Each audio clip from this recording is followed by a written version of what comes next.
Olá pessoal, então vamos comentar aqui um pouquinho a respeito da prova da Unifesp 2014. E aí, como é que foi essa prova? Trabalhosa, muitas questões, né? Mas você percebeu que a prova da Unifesp foi uma prova exclusivamente de leitura, uma prova muito fundamentada na análise e interpretação de textos.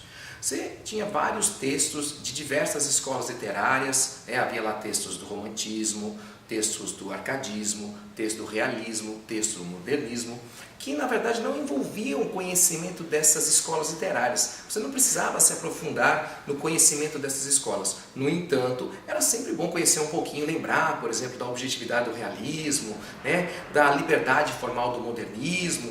Esses conhecimentos sempre auxiliavam um pouquinho ali na resolução das questões. Claro que eles não eram imprescindíveis, porque as questões eram fundamentalmente voltadas para a interpretação. No entanto, a Unifesp exigiu algo que está sendo muito comum nas últimas provas. Uma questão voltada para uma análise poética, uma questão voltada para o escansão, a divisão de sílabas poéticas. Várias provas neste ano têm pedido isso. Então, o aluninho tem que ficar esperto para fazer adequadamente a divisão das sílabas poéticas. Um poema do João Cabral de Melo Neto, divididinho ali com versos octassílabos, não havia grande dificuldade, no entanto, exigia que o candidato estivesse ali atento a essa divisão silábica.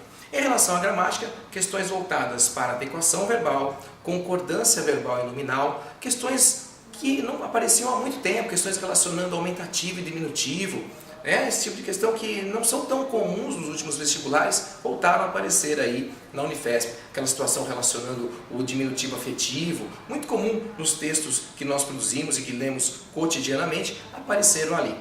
Uma prova muito voltada para essa análise linguística, sempre com textos muito ligados ao cotidiano do aluno. Uma prova que avaliou o aluno em sua formação global. Não exigia simplesmente aquele candidato que decorasse características gramaticais ou características literárias, nada disso.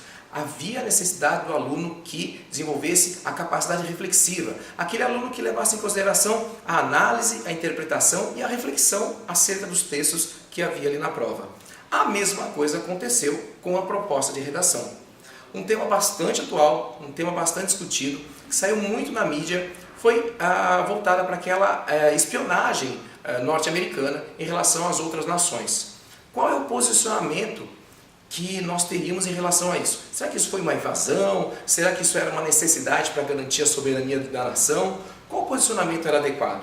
O candidato deveria assumir um posicionamento claro, demonstrando sem ingenuidade, sem mostrar aquela política de boa vizinhança, sem mostrar aquela coisa, não, um dia as nações irão se respeitar e vão agir como os bons mocinhos e não vai haver nenhum tipo de invasão política, nenhum tipo de invasão estratégica. Claro que isso é uma postura ingênua, provavelmente esse tipo de postura não vai ocorrer. Nós sabemos que as nações realmente invadem politicamente, estrategicamente, economicamente umas às outras, e isso ocorre com certa frequência. Não são somente a política norte-americana, não é apenas a política norte-americana que faz isso, outras nações também fazem, mas o tema pedia para que vocês se posicionassem em relação a essa prática da nação norte-americana. Como é que isso aconteceu? Criando esse posicionamento, claro, você tinha condições de fazer um texto argumentativo de caráter excepcional, de caráter claro. O candidato bem preparado estava ali com uma prova muito voltada para essa leitura, análise, interpretação e redação de textos muito atuais, muito recentes. Provavelmente você que estudou aí com a gente se deu muito bem. É isso aí.